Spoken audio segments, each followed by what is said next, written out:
Usualmente, cuando el tema de las ideologías es abordado por una serie de personas, se llega a discutir sobre las dos corrientes principales ideológicas de la segunda mitad del siglo pasado, es decir, el capitalismo y el comunismo. Y aunque este tema es uno que muchas veces valdría la pena hablar al respecto, la mayoría de veces se convierten en discusiones sin fundamentos por parte de ambos bandos. Sin embargo, muchas veces estos dos grupos concuerdan en repudiar, estar en desacuerdo o temer a gente semejante a sus ideologías, tal y como pasó con Leopoldo II o León Trotsky. No obstante, en el video de hoy les contaré un caso que sorprendentemente no es tan tomado en cuenta como debería de serlo, tanto por los comunistas como por los capitalistas a la hora de discutir estos temas. Si en este momento menciono el nombre de Salot Sar, seguramente muchos de ustedes no sabrán de quién estoy hablando, pero si me refiero a esa persona con el nombre de Pol Pot, seguramente más personas sabrán de quién estoy hablando. Aunque para quienes aún no lo conozcan, por eso está este video, para conocer acerca de él y poder responder la siguiente pregunta: ¿quién fue Pol Pot?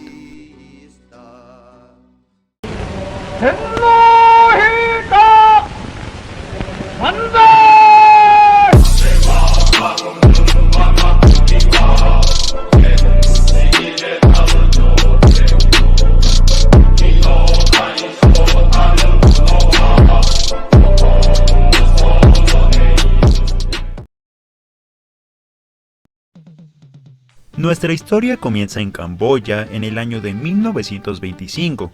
o mejor dicho, en la colonia francesa de Indochina de aquel entonces, lugar en donde nacería un pequeño niño de nombre Salot Sar, quien sería el menor de sus 7 hermanos dentro de una familia relativamente acomodada, pese a su padre ser un granjero. Empero, esto no sería una desventaja en su vida temprana, puesto que contaría con una vida bastante buena a pesar de que sería algo que negaría años después, jactándose de haber provenido de una familia pobre y campesina. Esto posiblemente a causa de su enorme ego y hambre del poder que haría gala en su adultez, llegando a cambiar incluso su orientación política múltiples veces con el afán de seguir ostentando el poder. Regresando a su vida temprana, además de haber contado con dicha posición un tanto privilegiada, lo que sí lo convertiría en un individuo destacable desde su nacimiento sería la conexión que su familia contaba con la familia real de Camboya,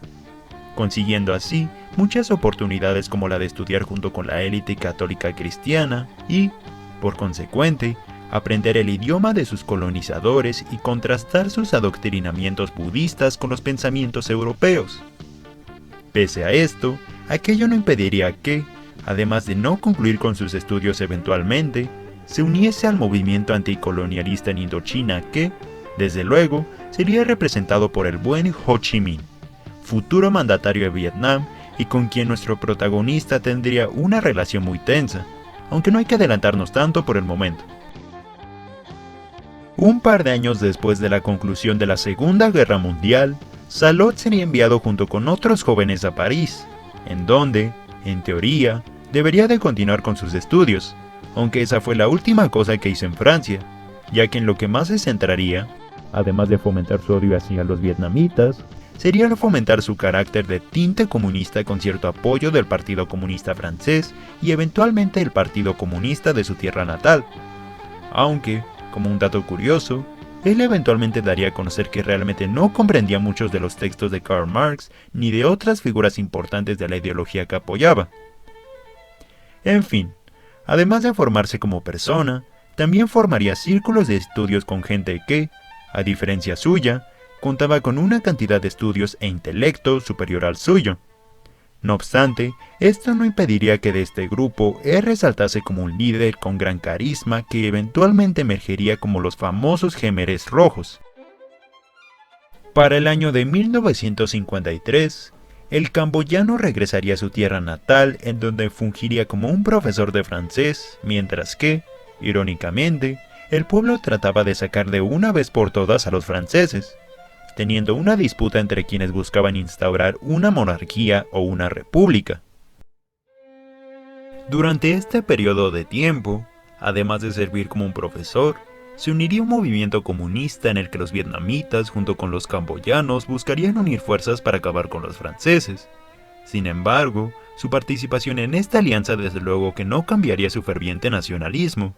Al contrario, sino que sería algo que impulsaría al proclamarse a sí mismo como un antivietnamita y un extremista que provocaría la discrepancia de muchos comunistas de la propia Camboya,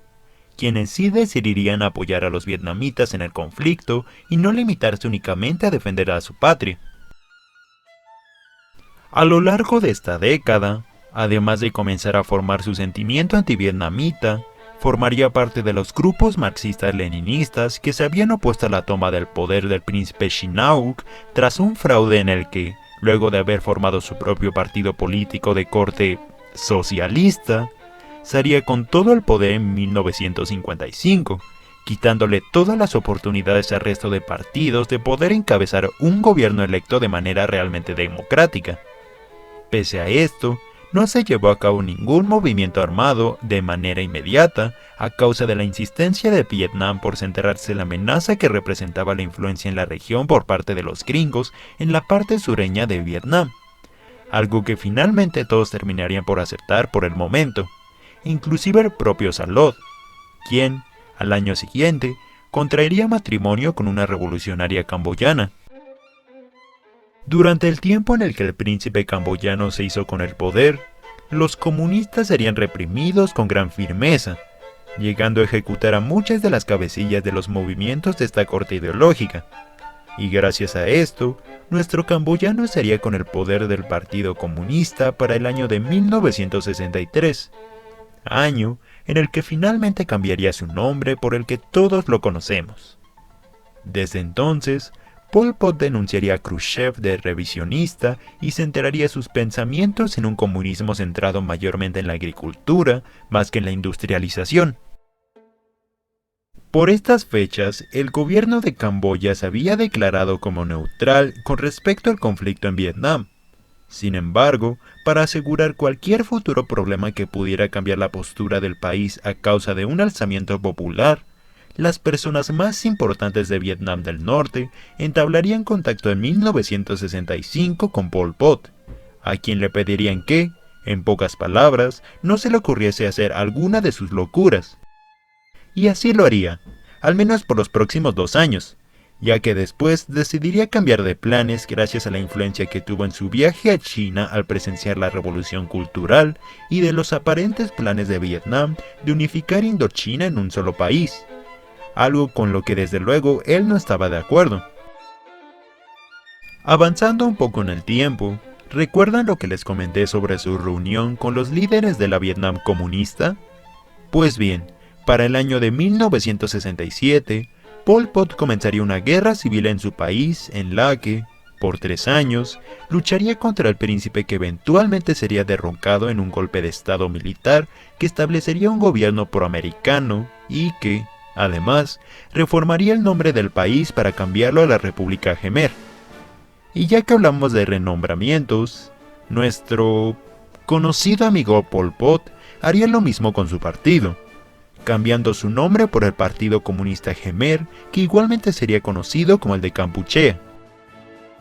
Por los próximos 5 años, los camboyanos se unirían al conflicto que ya se había estado llevando a cabo en Vietnam, teniendo que luchar al lado del Vietcong en contra de Vietnam del Sur, el gobierno camboyano y las tropas estadounidenses.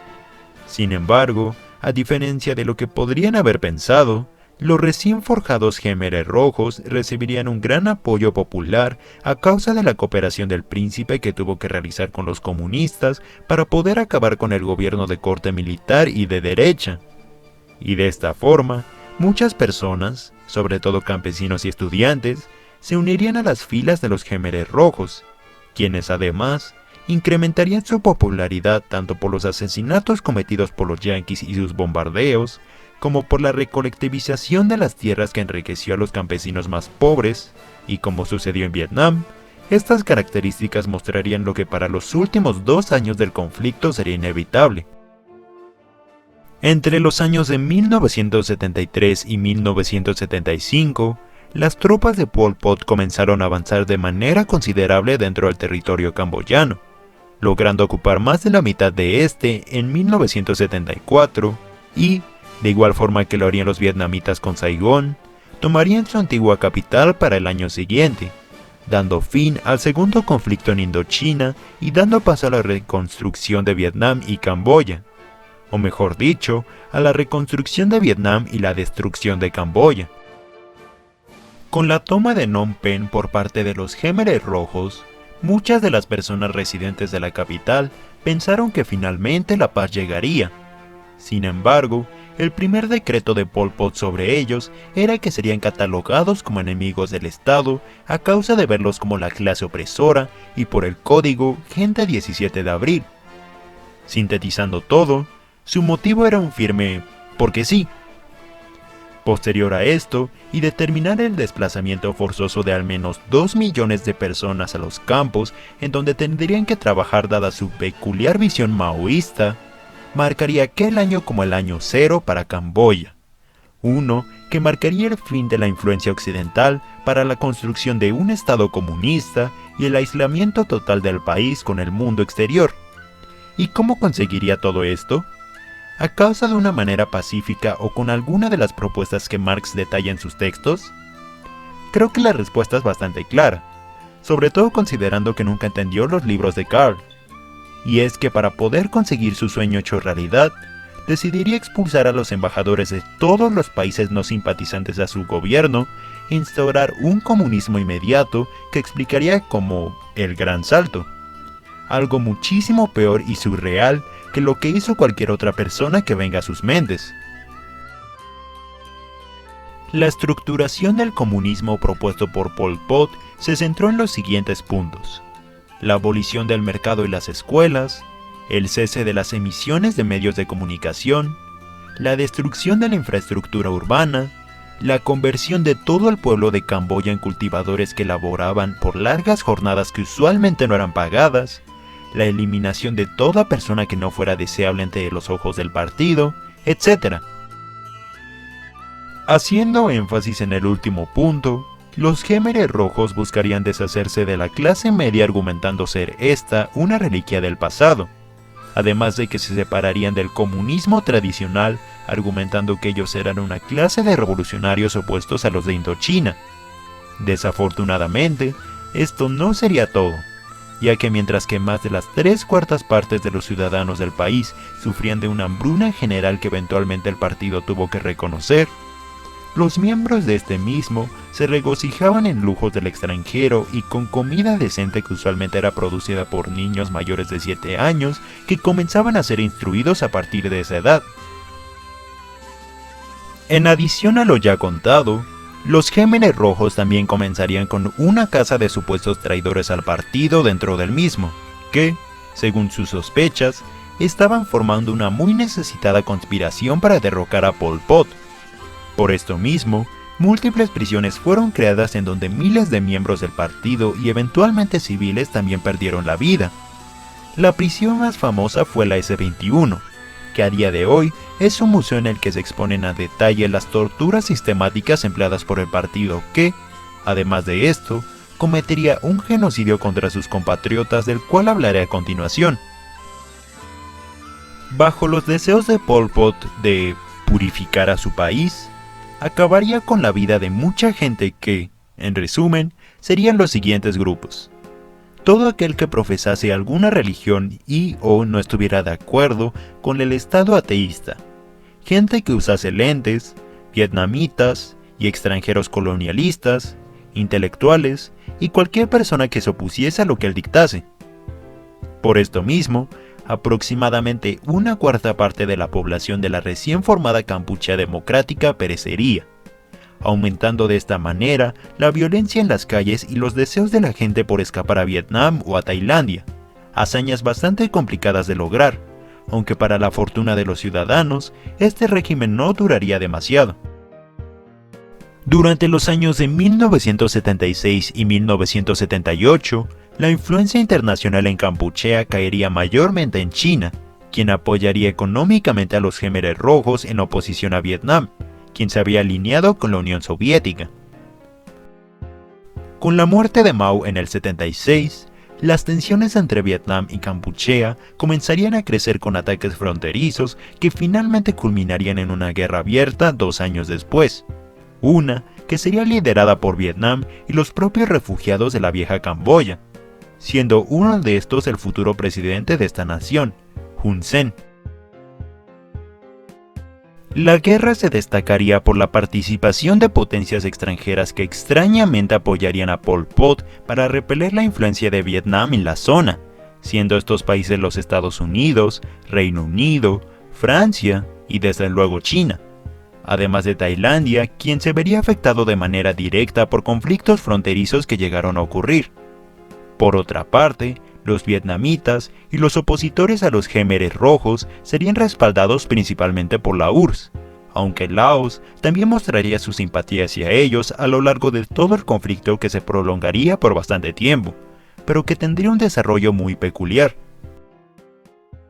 Después de que pasaran poco menos de 2 semanas del estallido del conflicto, la capital camboyana sería tomada por las fuerzas vietnamitas, quienes instaurarían un nuevo gobierno simpatizante a ellos, conocido como la República Popular Camboyana, mientras que los aliados de nuestro protagonista tendrían que huir a la jungla para seguir con su lucha. De manera simultánea, China anunciaría una invasión limitada hacia Vietnam que finalmente no terminaría en un conflicto significante, dado el apoyo de la Unión Soviética hacia Vietnam. Sin embargo, esto no significó que los chinos dejasen de prestarle ayuda a los Khmeres rojos de manera inmediata. A partir de la siguiente década, el poder de Pol Pot sobre los Khmeres rojos disminuiría a causa de su renuncia como comandante de los mismos en el 85, comenzando así el declive de su facción que culminaría en la década venidera.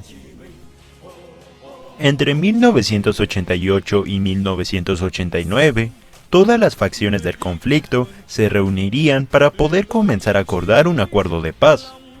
Las exigencias generales que se realizaron fue el compromiso de China de dejar de apoyar a Pol Pot, mientras que Vietnam debería de evacuar a todas sus tropas de territorio camboyano. Y así sería, quedando Hun Sen como el presidente del estado de Camboya, que sería finalmente establecido en 1991 con un acuerdo de paz que establecería una monarquía constitucional en el país. Ahora, quedando Pol Pot nuevamente como el líder de una guerrilla aún más pequeña que antes, ejecutaría a unos cuantos de sus aliados por considerarlos simpatizantes del nuevo gobierno camboyano, siendo uno de estos Son Sen, a quien mandaría ejecutar de igual forma a su esposa e hijo en 1996. Esto terminaría por ser la gota que derramaría el vaso, y es que finalmente sería arrestado por órdenes del comandante militar de los Khmeres rojos, quien lo sentenciaría después de un juicio popular a una cadena perpetua en prisión y a ser expulsado del grupo que él mismo había formado. Finalmente, pasaría los siguientes 2 años en prisión hasta que en 1998 fallecería de un problema cardíaco. Tras su muerte, sus restos serían depositados en una tumba usualmente frecuentada, acabando así un par de años después con su legado, puesto que los Khmeres rojos serían disueltos oficialmente en 1999, aunque muchos de sus miembros serían enjuiciados por los años venideros.